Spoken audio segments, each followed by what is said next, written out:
Hello everyone and welcome back to Double Play Baseball. In today's video, Ryan and I are going to be giving our 2022 offseason grades and going into a preview for the Houston Astros. This is finishing out the week where if you've been paying attention to the channel, we've done each AL West team this week between Monday and Friday, and all the way up until opening day, we're going to be doing a different division a week, doing 30 different videos for each team in Major League Baseball. So make sure you guys are subscribed and have notifications turned on because you don't want to miss your favorite team's videos. All the rest of them in a playlist down in the description. But Ryan, today is the Astros. Why don't you start us off by getting into their offseason moves? Yeah, let's talk about what they did in this past offseason, getting better for the 2023 season. The guys they had, obviously the biggest one is Jose Abreu. They re-signed Michael Brantley as well to be kind of a left field DH, depending on what you want to do with Yordan Alvarez. They also signed Rafael Montero to an extension, and then they also lose Justin Verlander, Christian Vasquez. Justin Verlander was obviously the big one. Trey Mancini as well. Those two guys, Mancini and Vasquez, you add at the deadline and then lose. Yuli Gurriel, he hasn't signed yet, but you kind of presume that that's going to be a loss with the addition of Jose Abreu. You lose Aledmus Diaz and Will Smith, who you also acquired at the deadline. So there was some big names kind of involved in coming and going from the Astros. Jack, which one do you think was the biggest one here? It's hard to improve when you win the World Series. And I think that you pick the places that you can, and you're also you realize you're going to lose some people. So I was thinking about saying, the loss of Justin Verlander is big and is maybe the biggest, but I think that they can replace him, and I think they knew they were going to lose him. So I like that they went out and added Jose Abreu. I think that's going to be really big for their lineup. And specifically, I think their willingness to part ways with Yuli Gurriel, who's been there throughout this whole, you're not going to call it a dynasty, but through this whole championship level run that they've been on for the last couple of years, just wasn't very good last year. They've been sticking around with him for a long time, and I was happy to see that they were willing to move on from him. And I think it's great to see them improve at first base after winning the World Series last year. And their lineup now, 6 strong bats that I could realistically see winning or making the AL All-Star team when you've got the big guys like Yordan Alvarez, Kyle Tucker, Jose Altuve, and then you also had Alex Bregman, Jeremy Pena, and you now have Jose Abreu. It's maybe the best infield in baseball. It's one of the best lineups in baseball, and I thought they improved. I thought they did their best post winning a World Series. So it's hard to improve in all facets having an A+ offseason, but I like that move of adding Jose Abreu. Just to be different with this one, I'm going with the loss of Christian Vasquez actually is the biggest one. I think it's, in terms of what your production level, I think that's going to be the biggest one because obviously Abreu had a down year, maybe, or not Abreu, Gurriel had a down year. Maybe you're improving that, adding Abreu more than you're losing Christian Vasquez. But I think with Verlander, I stayed away from that just because they've got such a solid rotation. They've got a great 5, and then Hunter Brown is a 6 coming up who's supposed to be a star as well. So even though Christian Vasquez was only with the team for a short time, they weren't really expected to extend him. That was kind of their only hole in their lineup was at catcher, and I think it still is. Astros fans, I know you guys love Martin Maldonado, but look at the numbers. I just think he's not that good.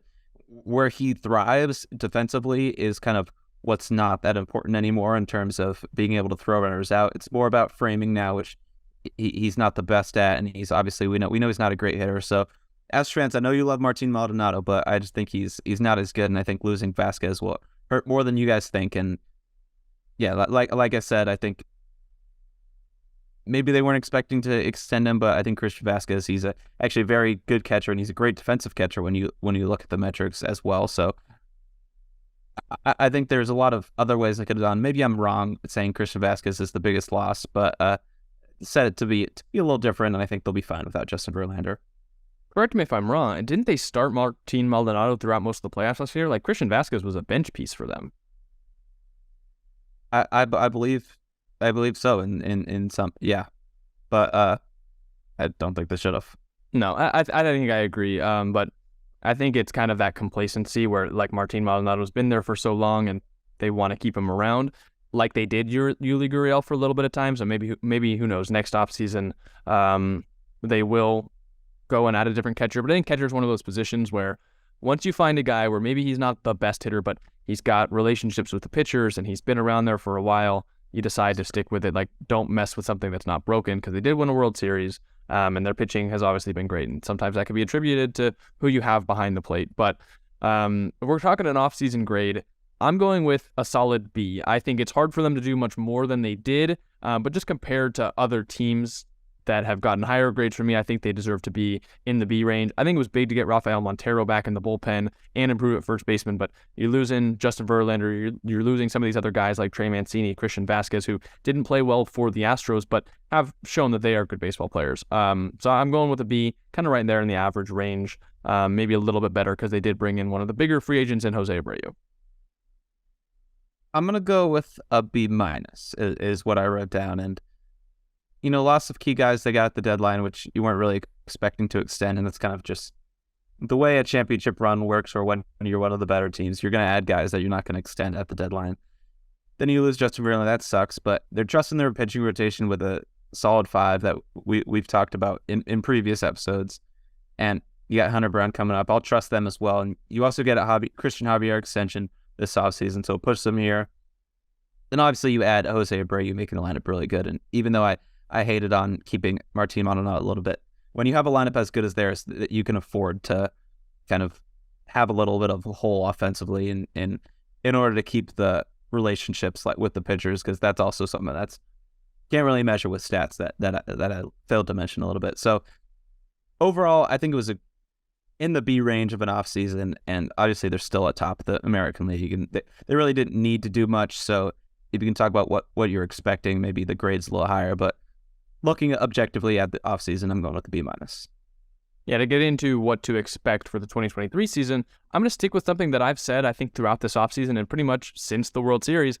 I expect the Astros to be back in the World Series come next October. I think they're going to represent the AL again. I think the Yankees, maybe the Blue Jays, are really their only competition, but the Astros haven't shown us a reason to think that they're not going back to the World Series. So that's what I expect, and I think their season starts when the World Series starts. It's going to be maybe a little bit harder for them because it's hard to repeat as champions, but they've shown that they can continually get back to the World Series, and I kind of think they're going to do it again in 2023.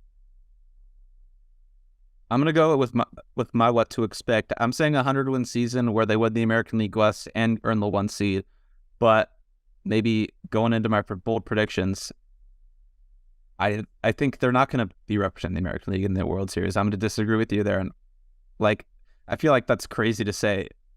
Not being in the World Series is a bold prediction, but you're right. That's kind of what we've grown to expect from the Astros. I think they'll still be a great regular season team. If I had to guess right now, they're going to be the only team I pick in the American League to win 100 games, and they're going to get the 1 seed with a little bit of ease. But I think it's just a feeling I have, and they might prove me wrong, but a feeling I have is that they're not going to be back there again like they have been in the past. And like you said, it's so hard to repeat. So many factors go into it: health, performance. That's my bold prediction, is that they aren't back in the World Series, which is crazy to say. Yeah, I mean, I'm not going to make you say who you think is going to represent the AL, but I think I understand that. To get into my prediction, whenever I do these predictions, I just kind of like whatever the first thing that comes to my head is, I tend to go with it. And for the Astros, it was talking about their lineup and their pitching in general. I said they're going to have at least 3 all-star starters. Now, there's only really 10 all-star starters because you've got the starting pitcher, you've got the other position players, and you have a DH. Now, I think you have Altuve as the favorite at second base. You have Tucker and Alvarez, who those two could both start. I think one of them starting is probably a given. And then I think you have Bregman and Altuve with real shots. You could get a Christian Javier from Valdez starting at the starting pitcher spot. So I think it might be a little even conservative to say they're going to have 3, but that's what I'm going to go with. Yeah, that'd be fun for them, and it'd actually be a good one because All-Star Games in Seattle this year, so it'd be kind of cool to see in a division rival stadium. So I think that's definitely not out of the question. Like you said, maybe a little conservative. They've just got so many pieces top to bottom. They're such a solid team, and they're going to be back in the playoffs, and they're going to be ready to make some noise. I think that's all we've got for the Astros and the AL West. Ryan, is there anything else that you want to add before we wrap this one up? Oh, I think I'm good. We thank you guys for sticking around. If you're still here watching, the Astros, they're going to be as much as I hate to say it, they've got some fun players to watch, is what I'll say. I'm not gonna say they're a fun team to watch because obviously you could see where my allegiance aligns. But the Astros, I enjoy seeing good baseball, and I could at least appreciate them continuing to put put up a great team on the field. And what I will say is I think that people that are hung up in the past about the Astros, there's a lot of players on this team right now that were not involved in the cheating. Yordan Alvarez, Kyle Tucker, not involved in the cheating. Adding Jose Abreu and Jeremy Payne to the last couple seasons weren't involved in what happened with the cheating scandal. The pitchers weren't involved, and Framber Valdez and Christian Javier especially, were not big pieces in that on that team. I think it's time to move on. This Astros team is a different team. Gonna get flamed for that. I was happy to see them win the World Series last year because some of these players get caught up in all the people talking negatively about the Astros when they weren't a part of it, like a Yordan Alvarez, like a Kyle Tucker. I think it's time for some fans to move on. And I'm kind of looking at you a little bit. What? No way. I'll never move on. Okay, well, whatever. You know, I don't expect you to, but I'm just saying in general, it's 2023. It might be time to start thinking about the Astros in a different light because this is not the cheating team. There's really only a couple players left who are around for that. Some of them didn't participate as much either. I know people, you can hate Jose Altuve as much as you want, but the Astros are a different team. You have a different manager. You have a different GM, a new GM now. Time to move on. But anyways, that's all we've got for you guys in this specific video. Go down in the comment section and you can roast me there. I know my opinion is different than a lot that other people have. Some people will never forget, but I'm not going to not forget, just going to move on a little bit. But anyways, go down, leave a comment, hit the like button, hit the subscribe button. If we haven't done your favorite team yet, make sure you hit the notification bell so you know that when we do it, it'll come to your subscription box. We've done the NL West, the AL West, and next week's the NL East. We've got some really interesting creators that we're going to be talking to over the next part of this series. But anyways, thank you guys so much for watching, and we will see you next time.